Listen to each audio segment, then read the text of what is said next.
E tem uma outra coisa que eu acho que é muito interessante da gente falar sobre esse papel de Minas, é porque nós estamos falando, Pedro, de 853 municípios, né? São Paulo, que é um estado com uma população maior, tem cerca de 600. Né? Nós estamos falando de 853 prefeitos em Minas Gerais. Ou seja, o território ele é mais fragmentado politicamente, tem mais liderança, tem mais vereador, né? Tem um número alto de deputados estaduais, de deputados federais. Então, isso tudo vai gerando um caldeirão e nos faz, não porque eu seja mineiro, mas considerar que esse é um quadrante fundamental da disputa eleitoral do ano que vem. E, claro, não só ficar olhando para Brasília, mas esse caldeirão tem que ser analisado aqui na nossa localidade. E, nesse sentido, ontem, eu diria para você, já que se dizia que a eleição só vai começar depois de 7 de setembro, no caso aqui, começou exatamente um mesinho e meio depois. Ontem a gente teve a filiação do Matheus Simões, que é vice-governador, ao PSD. Matheus Simões foi eleito vereador comigo em 2016, dava aula aqui na Faculdade de Direito, onde eu estou fazendo a transmissão, Faculdade Milton Campos, onde a gente se conheceu. Ele é um nome. O Republicanos tem o nome do Cleitinho, que também foi eleito vereador em 2016, naquela oportunidade.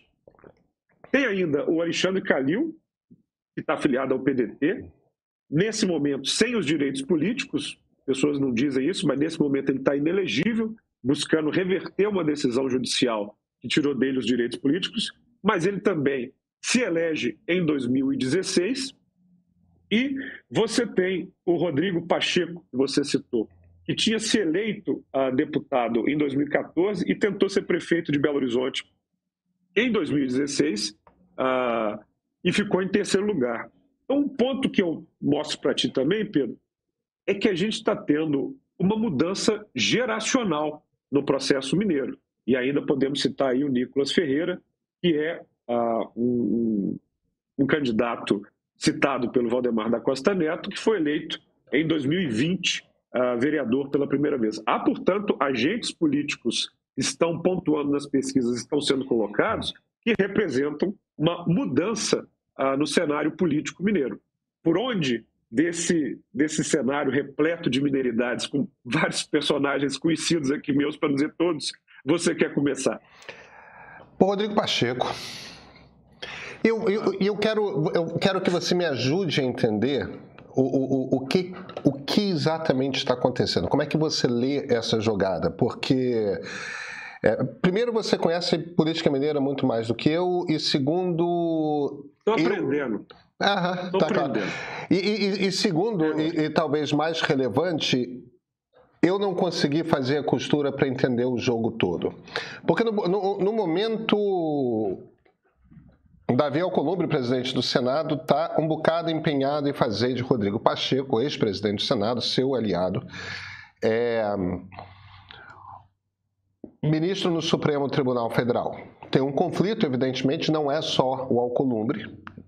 Existe uma quantidade grande de senadores que gostariam de ver o Pacheco ministro do Supremo. Evidentemente, isso parece ser uma ambição do senador. O presidente Lula gostaria de botar seu advogado-geral da União, Jorge Messias. Já percebeu que não tem os votos no Senado para aprová-lo. Então vai precisar, voltando lá da Malásia, trazendo o troféu da conversa com Donald Trump, mergulhar no Senado e tentar reverter de alguma forma esse jogo. Agora, enquanto os senadores parecem ter Pacheco em muita alta conta, Gilberto Kassab, que poucos anos atrás quis lançar o Rodrigo Pacheco a candidato à presidência como se fosse o JK, agora está jogando o Pacheco para lado do tipo, encontrei um cara que eu acho melhor do que você para ser candidato a governador do estado.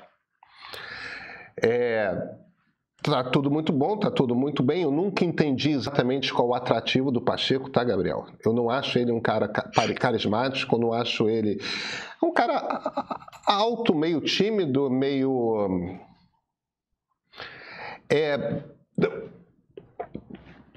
Esse jogo, por que os senadores gostam tanto do Pacheco? Por que o Kassab gosta tão pouco do Pacheco? O Pacheco vai ficar sem o que fazer se por acaso ele não sair como ministro do Supremo? Ajuda a gente a entender esse jogo. Tem muita intriga aí com pitacos de mineiridade. Tenho certeza. E muita fofoca. Mas vou tentar destrinchar isso. Então, para a gente compreender o personagem Rodrigo Pacheco, ele tem um histórico de atuação profissional na área judicial. Ele é um advogado com um escritório muito respeitado em Belo Horizonte, que em 2014 se candidata pela primeira vez a deputado federal. E ao vencer a disputa para deputado federal, Pedro, nós não estamos falando, obviamente, de uma campanha que tenha sido feita com base nas mídias sociais, na propagação e na defesa de bandeiras muito estridentes. Foi ali num período, eu diria, de transição da política, uma eleição para deputado federal que contou com métodos muito tradicionais, ortodoxos, de obter os votos, sobretudo no interior de Minas Gerais. Então, você tem uma campanha baseada na reunião de lideranças, prefeitos, vereadores, líderes regionais, pessoas que vão fazer essa campanha para ir juntando ali o balaiozinho de voto, e dentro da chapa o Rodrigo foi eleito, portanto, deputado federal. Quando chega 2016, esse é um fator muito interessante. Nós estamos naquele momento, Pedro, naquela quadra, naquela quina da política brasileira, mineira, belo-horizontina, foi a primeira eleição que eu disputei também, em que havia a fadiga de duas coisas. Da política, né, no Brasil, ou seja, a gente tinha acabado de 2013, né, vivemos uma eleição presidencial de 2014 que não... Eu diria que a eleição de 2014, Pedro, ela não respondeu aos anseios da sociedade. Aquilo tudo que foi para a rua em 2013 não encontrou na urna em 2014, sobretudo para o Congresso Nacional, representatividade. Então aquilo ainda ficou e foi ganhando ares de antipolítica. Então 2016 foi o ano em que o Dória vira o prefeito, o Crivella vira o prefeito, e aqui em Belo Horizonte o Alexandre Calil vira prefeito. Eu participei da coordenação da campanha dele, fui eleito vereador, nós dois fomos para o mesmo partido, com a mesma lógica, que era o PHS, ou seja, um partido que nem existe mais, era uma acomodação de pessoas bem pragmáticas que estavam buscando a eleição. E naquela época, Pedro, em 16, perdão, você tinha ainda o Fernando Pimentel, que tinha sido eleito governador, e o Aécio ainda estava no Senado, né? Então, as duas principais figuras da política mineira que tinham sido responsáveis pela eleição do Márcio Lacerda, que era o prefeito de Belo Horizonte por 8 anos, estavam ainda querendo jogar os seus players ali na eleição municipal de 16. O Calil é candidato, visivelmente um candidato antipolítico. O Aécio vai de João Leite, do PSDB. O PT, na mesma linha, lança o seu candidato. E o Rodrigo entra como candidato a prefeito, o Pedro. Que é uma coisa que talvez as pessoas não saibam ou não se lembram. E o Rodrigo, na reta final da campanha, sai de 1%, 2% e bate 10% dos votos. Que é uma quantidade considerável aqui de votos em Belo Horizonte. E ele fica no terceiro lugar com aquela coisinha, né?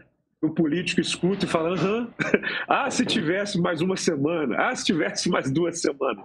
Mas ele sai muito bem da campanha. Vão para o segundo turno o Calil e o João Leite. O Calil vence no segundo turno, derrotando o PSDB com um linguajar muito focado em ser a terceira via, em ser alguém que não era nem Lula, nem PT, nem PSDB, né? Na época ainda era isso. E aí o Rodrigo sai daquela campanha muito motivado a ser candidato a governador de Minas Gerais, Pedro, em 2018.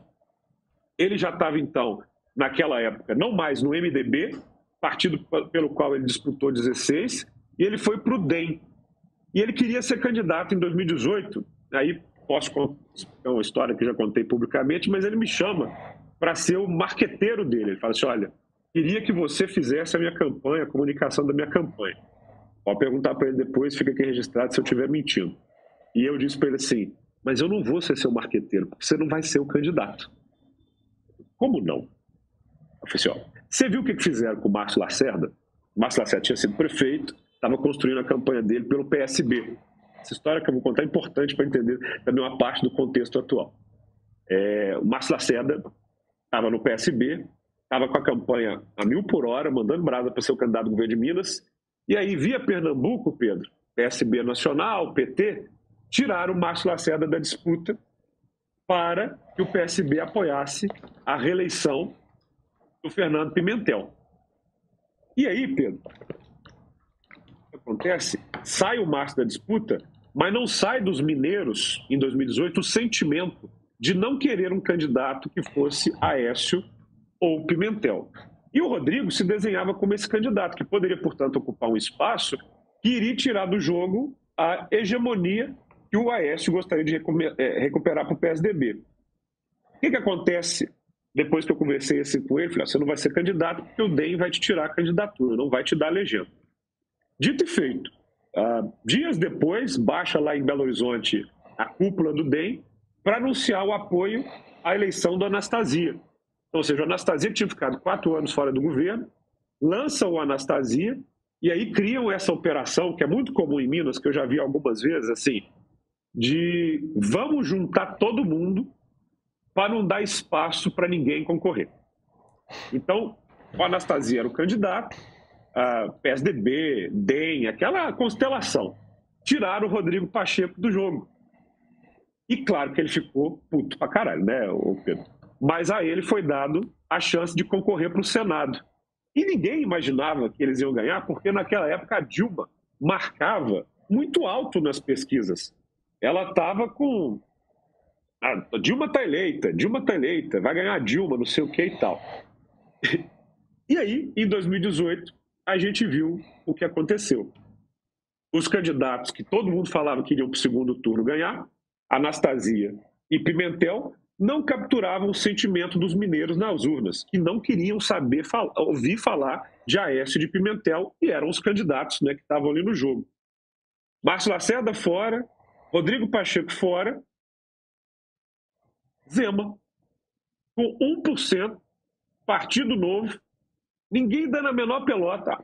Piada, não tem condição de ganhar, não tem estrutura partidária, não tem tempo de televisão. Aquele papo assim de gente que sempre acha que as eleições vão se repetir.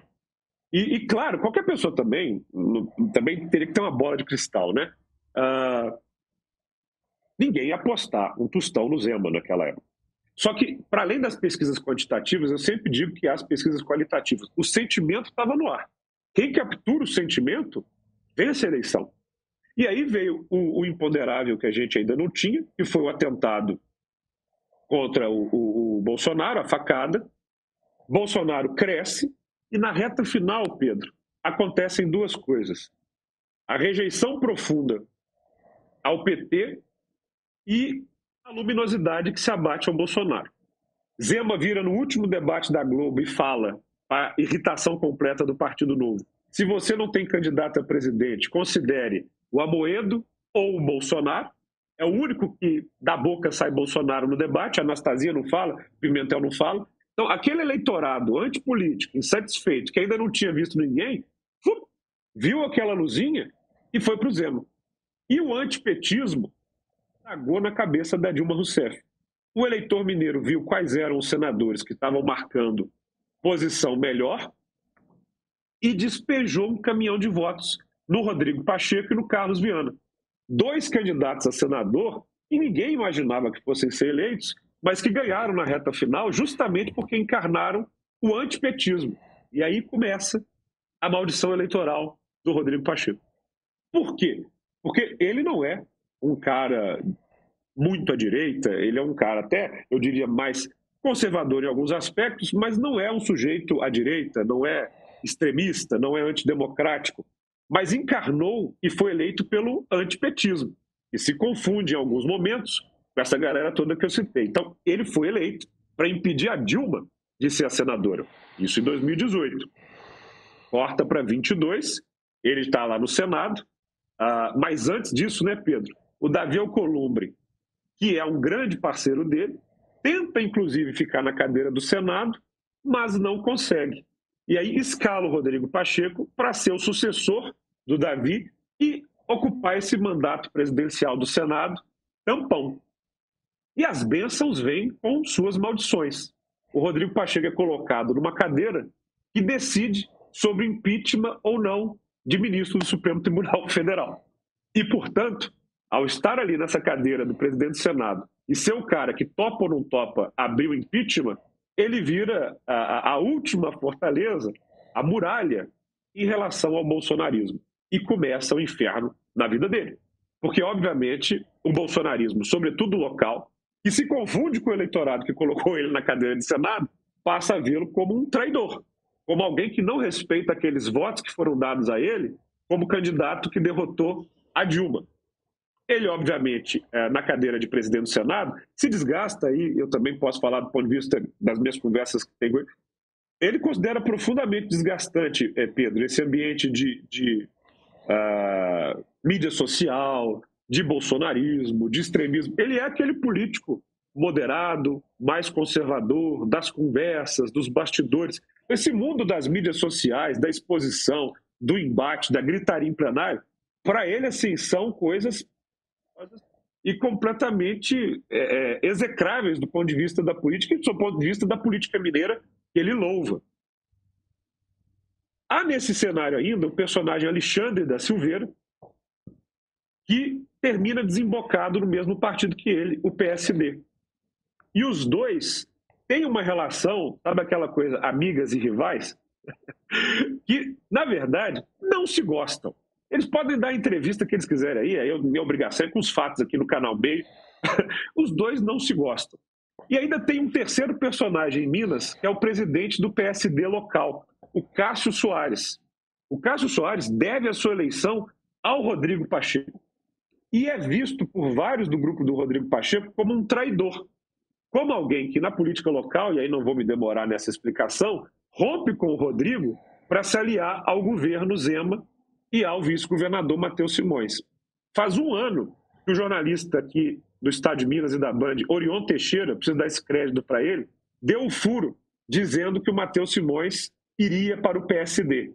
Aí o Partido Novo começou com aquela coisa, né? Não, mentira e tal. Mas dito e feito, isso também é muito da política mineira.